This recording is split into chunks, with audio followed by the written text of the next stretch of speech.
Okay అమ్మా. Lung లకారం. ఓ lung లకారము. ప్రథమ పురుష అకువత అకువేథాం అకువేతాం అకువంత. మధ్యమ పురుష అకువతాః అకువేథాం అకువద్వం. ఉత్తమ పురుష అకువే అకువావహి అకువామహి. ఉత్తమం. Next question. ఉత్తమం, బాగా చెప్పారు. ఇప్పుడు నెక్స్ట్ ఎవరు అంటే జత జత జత కలపాల. జత కలపాలి. సత్యవతమ్మ మీరే. కువంతే. కువతే ఆత్మనేపదం బహువచనం. సో లట్లకారంలో ఉన్నాయి ఇవన్నీ కూడా. లట్లకారంలో బహువచనం. కువతే కువాతే కువేతే కువంతే. ఏది ప్రథమ బహువచనం. ఎక్కడుంది మీది? ఎందుకు మూడోది థర్డ్ లైన్ లో జత జత. నెక్స్ట్ అమ్మా కువద్వే. ఎవరు నాకు కనిపించేది? యూజర్. మధ్యమ పురుష బహువచనం. అయిపోయింది. కువద్వే. వెంకట నాగలక్ష్మి గారు చెప్పండి. చెప్పాగా ఇప్పుడు. కువద్వే మధ్యమ పురుష బహువచనం. ఓకే ఓకే, ఉత్తమం. కువతే ఝాన్సీ.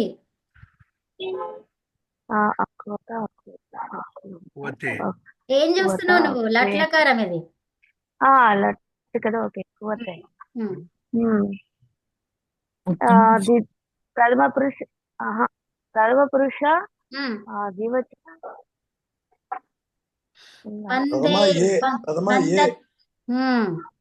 వంద ధాతు ఏమొస్తుంది? వందత వందత వందేత వందంతే వారు చెప్పండి, వారికి అవకాశం. నేను చెప్పండి. వందత వందేత వందంతే వంద చెప్పండి.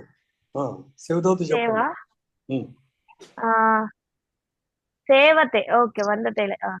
కరెక్ట్. సేవతే సేవేతే సేవంతే సేవ. చాలు చాలు, అదొకటే మనకు వచ్చింది కదా. రూపం వచ్చిందా లేదా ఇక్కడ? కువతే అని జత కలపండి అయిపోయాయి. సేవతే ప్రథమ పురుష ఏకవచనం. సో కువతే ఇప్పుడు కొట్టండి. ప్రథమ ఏకవచనం. ప్రథమ పురుష ఏకవచనం. ఉత్తమం. కువే కువే. నెక్స్ట్ ఎవరు? ఐఫోన్. ఐఫోన్ అమ్మా. ఉత్తమ పురుష ఏకవచనం. ఉత్తమ పురుష ఏకవచనం. ఉత్తమం. నెక్స్ట్ కుబసే. విజయదుర్గ గారు. మధ్యమ పురుష ఏకవచనం. ఉత్తమం. ఏ అందరు కరెక్ట్. ఓకే. నెక్స్ట్ ఇక్కడ లంగ్ లకారంలో చెప్పాలి. ఇదంతా కూడా లంగ్ లకారంలో ఉంది. Choose the odd one. ముని గారు. ఒక్కొక్కటి చెప్పాను ముందుగా. కువావహి. కువావహి. కువావహి లేదు ఇక్కడ. అక్కువావహి. ఇప్పుడు ఏం దేంట్లో ఉన్నాయి? ఇవన్నీ కూడా లంగ్ లో ఉన్నాయి, అవునా? లంగ్ లో ఉన్నాయి. వారే చెప్తారు.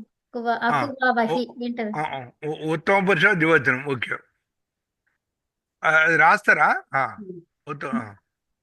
మధ్యమ పురుష అక్కువే ఉత్తమ పురుష అక్కువే మధ్యమ పురుష ద్వివచనం. ఒక్క నిమిషం ఆగండి, వారిని చెప్పుకోనివ్వండి తొందరగా. అకువేథాం. అకువేథాం అంటే మధ్యమ పురుష ద్వివచనం. ఇది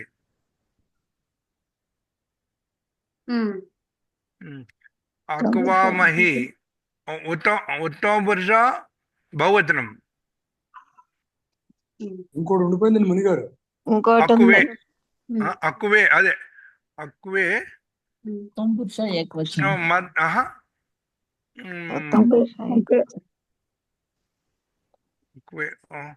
మీకు వచ్చిన కరెక్టే. ఉత్తమ పురుష ఏకవచనం. అంతేనా? మునిగారు అనాలి. నెక్స్ట్ అండి, ఏం చూస్ చేస్తున్నారు ఇందులో? దీంట్లో మధ్యమ ద్వివచనం అలా సపరేట్ గా. ఉత్తమం.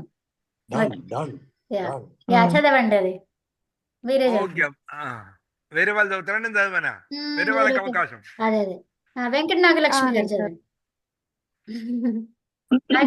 ఆ, ఇదేంటి లంగులకారం ప్రథమ పురుషాన్ని చదవాలా? ఉమ్. అన్ని చదవాలి రూపమంతా అన్ని చదువుతాను. కువ్వధాతువు ఉమ్. అట్లా ఏమన్నా చదవాలా అని అడిగాను. కువధాతు కాదు కుంగు ధాతు కుంగు కుంగు శబ్దే చెప్పండి కుంగు చెప్తే ప్రథమ లంగులకారం పురుష లంగులకారం లకారం చెప్పు లంగులకారము గణం ఏ గణం నాకు తెలియదు. ఉదాది భావాదిగణం తుదాదిగణం ఉదాది గణము జస్ట్ అకు ప్రథమ పురుష అకువత అకువేతాం అకువంత మధ్యమ పురుష అకువతాః అకువేతాం అకువధ్వం ఉత్తమ పురుష అకువే అకువావహి అకువామహి. ఉత్తమం ధన్యవాదాలు. నెక్స్ట్ అండి అనంత్ గారు చెప్పండి. ఫస్ట్ మీరే కువేతే ఉత్తమ పురుష బహువచనం రైట్ ఆన్సర్ ఉత్తమ పురుష కాదు. బహువచనము తప్పండి. నెక్స్ట్ కువధ్వే లక్ష్మి గారు తప్పు. ద్వివచనం. ఉమ్, రెండు తప్పు. తప్పు ఓకే తప్పు అంతే అట్లా కువేతే ప్రథమ పురుష ద్వివచనం సత్యవతమ్మ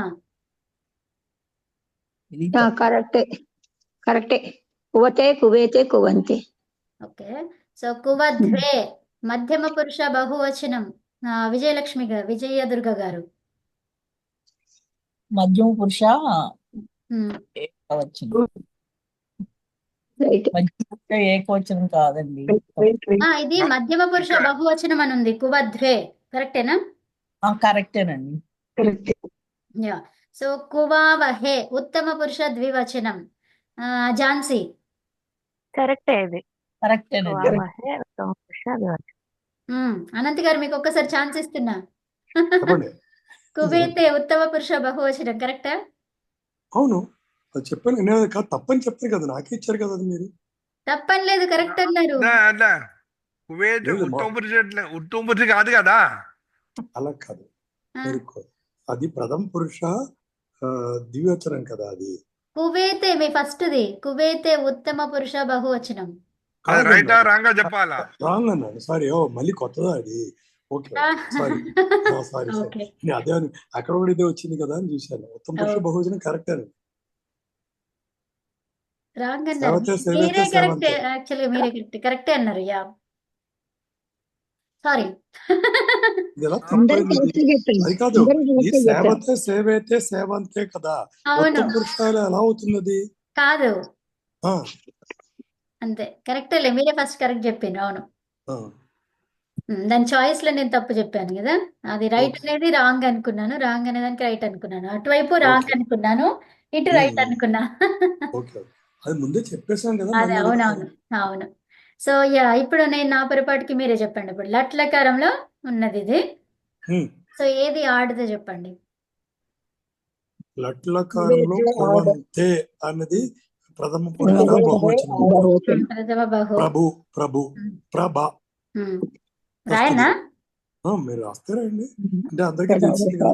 అదే నేను చెప్పనా? కువేతే ఆ, కువేత్ ద్వివచనం.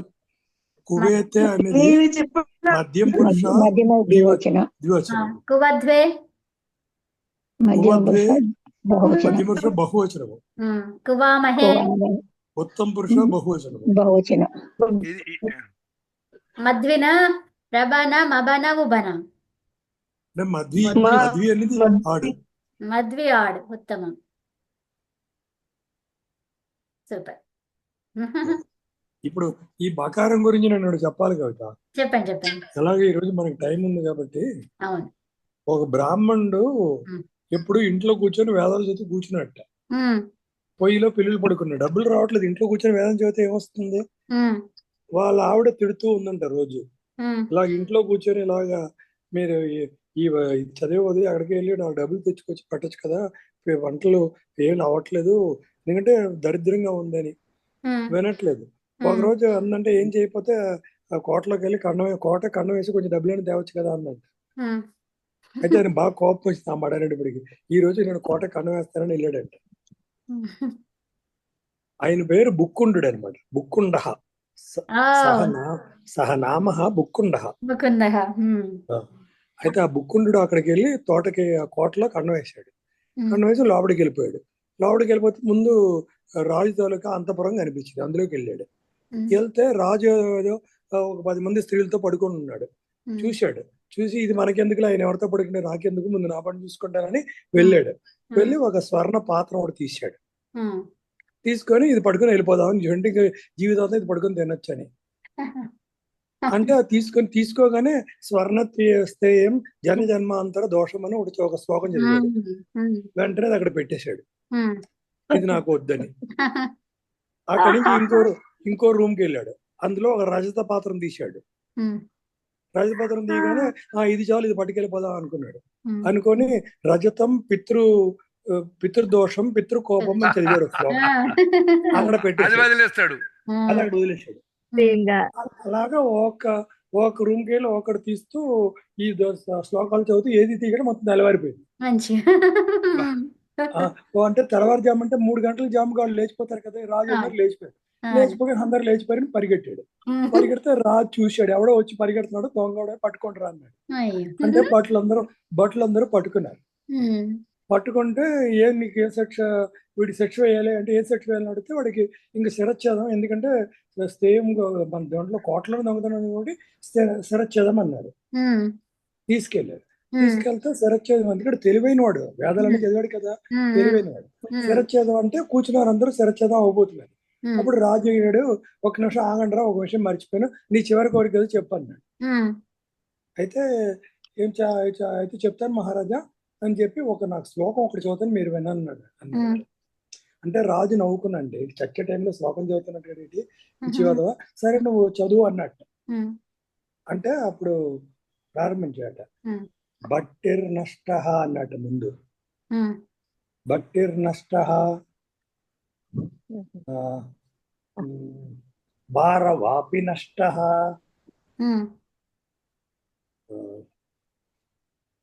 భిక్షుర్నష్ట భీమసేనాపి నష్ట బుక్కుండోహం భూపదీంసరాజన్ బత్వావల్యాం అంతక సన్నివిష్ట అని ఒక శ్లోకం చదివాడట. చదవని రాజు ఏం చేశాడంట, బట్టలు పిలిచి కొంచెం ఎంత డబ్బులు కావాలో వీడికి డబ్బులు ధనం బంగారం తెచ్చి పల్లకెక్కి ఇంట్లో దింపారంటారా అన్నట్టు. అంటే ఏంట్రా ఇది, రాజు ఇలా శరచ్ఛేదం చెప్పినవాడు ఇలా మారిపోయినా అందరికీ ఆశ్చర్యం ఇస్తుందంట. అసలు ఆ తర్వాత ఇప్పుడు అడిగారంట రాజుని, ఏంటి రాజా ఎందుకు ఇలా మారారని. ఆయన చెప్పిన శ్లోకం ఏంటంటే బట్టిర్ నష్ట. బట్టి అనేవాడు అక్కడ రాజులో ఒక పండితుడు, ఒక ఆస్థానంలో వాడు చనిపోయాడు. బట్టిని చనిపోయాడు. బట్టిర్ నష్ట చనిపోయాడు అనమాట. భారవాపి నష్ట. భారవాపి అంటే అక్కడ కవి అనమాట ఆస్థానంలో, ఆయన చనిపోయాడు. భిక్షుర్ నష్ట అంటే ఆ ఊర్లో ఒక పెద్ద ఇదనమాట, వ్యాపారి అనమాట భిక్షు, ఆడు చనిపోయాడు. భీమసేనోపి నష్ట అన్నాడు. అంటే భీమసేన అంటే అక్కడ సేనాధిపతి అనమాట దాంట్లో రాజ్యంలో, వాడు చనిపోయాడు. బుక్కుండోహం, నేను బుక్కుండు, నా పేరు బుక్కుండు. ఆ బుక్కుండోహం భూపతీంసరాజన్ అంటే అదే. ఆ తర్వాత ఏమని చెప్పాడు, బత్వావల్య అంతక సన్నివిష్ట అన్నాడు. అంటే మృత్యుదేవత ఈ బాగుణంతోనే చుట్టుకొని ఉన్నాయా అన్నాడు. నేను బుక్కుండునే, నా పని అయిపోయిందండి, ఇక నువ్వు భూపతీంసరాజన్, ఇక నువ్వే నెక్స్ట్ బుక్కుండోహం భూపతీంసరాజన్, ఇంక నెక్స్ట్ భూపతి నువ్వే, నా తర్వాత నువ్వే ఎగురుతావు, నన్ను చంపేవాడు చూసుకో అన్నట్ట.